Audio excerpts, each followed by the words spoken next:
Au départ, ce reportage devait porter sur une problématique qui touche le monde entier, la surpopulation. Mais au cours de réalisation, une chose bien particulière nous a frappés. De que c'est ça? En inconscience de l'urgence de résoudre ce mystère, nous y avons mis tous nos efforts.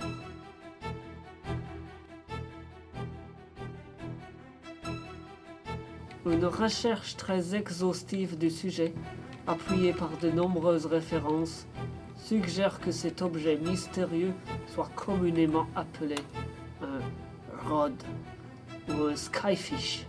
Ces petites créatures ont la forme d'un bâton longé de petites ailes de criquet qui leur donnent l'aspect d'un insecte.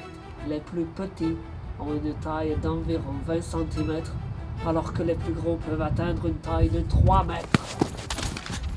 Leur vitesse peut presque atteindre 300 km/h et lorsqu'ils entrent en contact avec un objet solide, ils peuvent y faire un gros trou. C'est pour cette raison que l'on croit que les rods préféreraient les endroits dégagés, donnant sur un beau paysage. Les rods sont très difficiles à observer et encore plus à capturer. Selon plusieurs experts en rod, dont M. Kozo Ishikawa, maître chasseur de rod, leur nombre serait en décroissance à cause des changements climatiques et de l'urbanisation.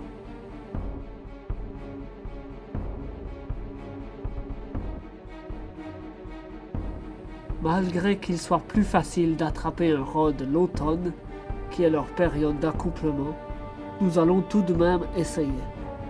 Pour capturer un rod, il vous faut 2 seaux, de l'eau mélangée à de la résine fondue, des feuilles séchées, un filet protecteur pour le visage et des gants en caoutchouc car les rods sont très venimeux de l'automne à l'hiver.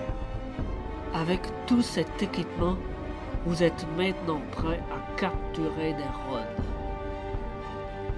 Pour y arriver, la procédure est simple. Premièrement, vous devez lancer quelques poignées d'eau en l'air d'un côté et de l'autre quelques poignées de feuilles séchées. Ensuite, observez attentivement dans les airs et soyez prêt à bondir dès que vous voyez un rod passer. Il faut être très patient pour les attraper.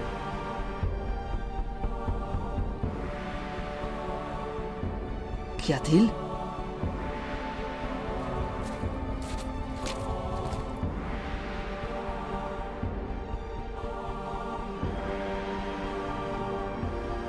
Et voilà, c'est aussi simple que ça.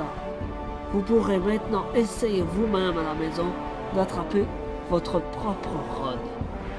Mais faites attention, ils peuvent être dangereux et très venimeux.